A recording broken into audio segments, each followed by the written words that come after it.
Hi everyone, this is Caroline Speaks, the State of Our World, on Saturday, April 24th, 2021. So what is it? Good, better, and different? All three. I don't have any updates on the numbers, but I believe there are about 32 million U.S. cases for the coronavirus. I believe there are over 568,000 fatalities from the coronavirus in the U.S.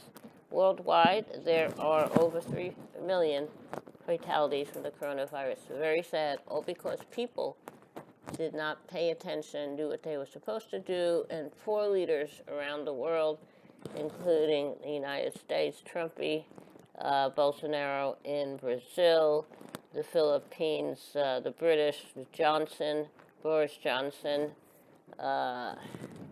Turkey, lots of places, Mexico. When they had viruses, they had the 1919 virus during World War I, and we call it the Woodrow Wilson virus because he said he didn't want to disturb the World War I war effort, so he didn't take it seriously. And he sent infected troops over to Europe to fight and ended up spreading the virus. And he didn't take any actions in the United States. And as a result, a lot of people lost their lives. And in the United States now, we're approaching the total fatalities of the pandemic virus of the 1919. Somehow it got the name of the Spanish flu, but had nothing to do with Spain. It's the Woodrow Wilson virus. And the virus we have now is the Trump virus because he did not take it seriously. He said it was a hoax, said it was a flu, and it's going to go away in the warm weather. And as a result, we've lost over 568,000 people, and over 32 million people have the virus right now. So I'm hoping that he had the virus and he's supposedly recovered. So I'm hoping that he gets the virus again and ends up on a ventilator, his last stop in this world. All his adult children as well. Now, so that's, we have that. We have situations in the world that we can't do anything about. We have a situation in Latin America, Central America. People are coming here for a better life, escaping their harsh reality due to climate change, violence in their countries, unstable governments, which our country unfortunately helped to make unstable by creating a coup. So it's very sad.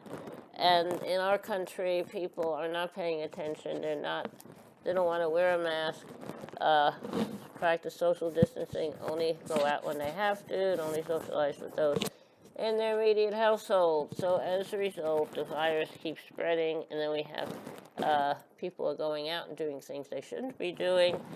In India, the country of India, it is spreading. The president of India, Modi, who's a Hindu, has allowed to be a huge Hindu celebration pilgrimage in India, and that has spiked the number of cases in India. Then he's also had large political rallies. So I guess he's going to be up for re-election again. So, I mean, these people are really crazy. Of course, we know about Brazil's Bolsonaro. He's another idiot who doesn't take it seriously. Now we have a good president, Biden, a good vice president, Kamala Harris, and they are taking it seriously. And things are getting better. But we have to keep fighting. You can't give up.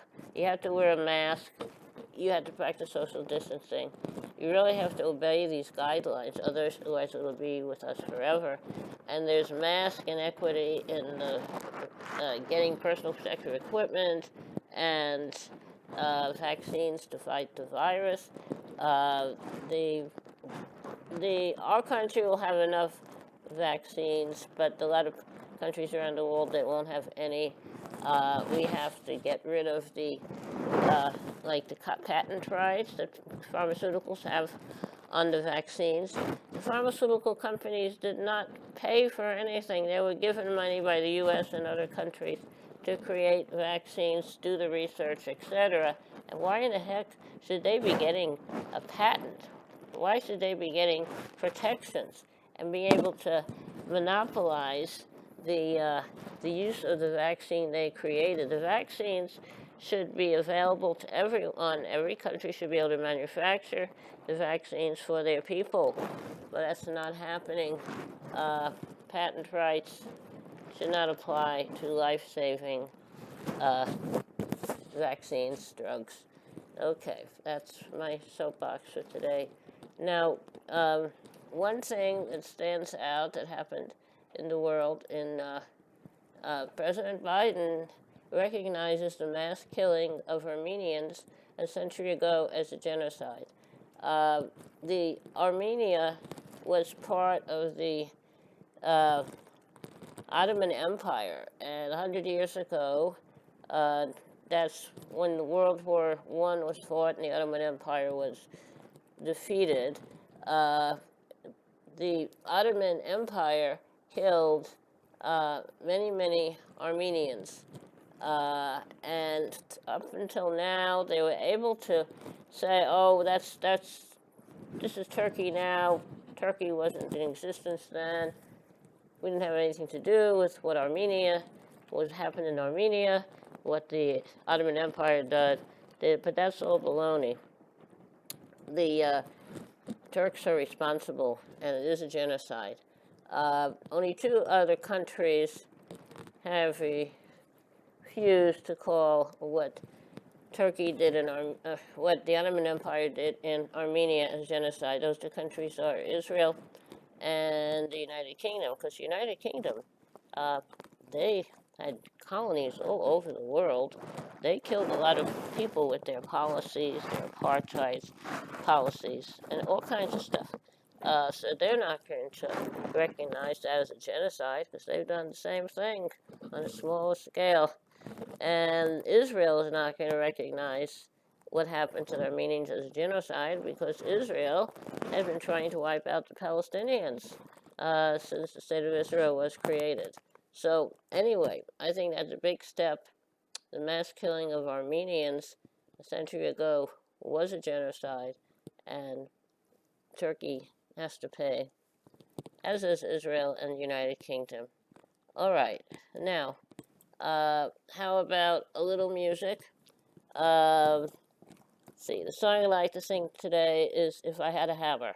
If I had a hammer, I'd hammer in the morning, I'd hammer in the evening, all over this land. I'd hammer at a danger, I'd hammer at a warning, I'd hammer at a love between my brothers and my sisters, all over this land. If I had a bell to ring, I'd ring it in the morning, I'd ring it in the evening, all over this land. I'd ring it at a danger, I'd ring it at a warning, ring it at a love between my brothers and my sisters, all over this land. If I had a song to sing, I'd sing it in the morning, I'd sing it in the evening, all over this land. I'd sing it at a danger, I'd sing it at a warning, I'd sing it out of love between my brothers and my sisters, all over this land. Now I have a hammer and I have a bell, and I have a song to sing all over this land. It's the hammer of justice, it's the bell of freedom, it's the song about the love between my brothers and my sisters, all over this land. Okay, that's If I Had a Hammer. Hope you liked it. It was recorded by Peter, Paul, and Mary, a folk group. And it was written by Mary Travers of the Peter, Paul, and Mary group. Thank you for tuning in this evening of April 24, 2021 for another meeting of Caroline Speaks, The State of Our World. I hope you're back with us again tomorrow. And remember, stay safe, take care of yourself and others, and practice social distancing, wear a mask. And remember, kindness goes a long way. Kindness goes a very long way. Thank you. Stay safe. Good night.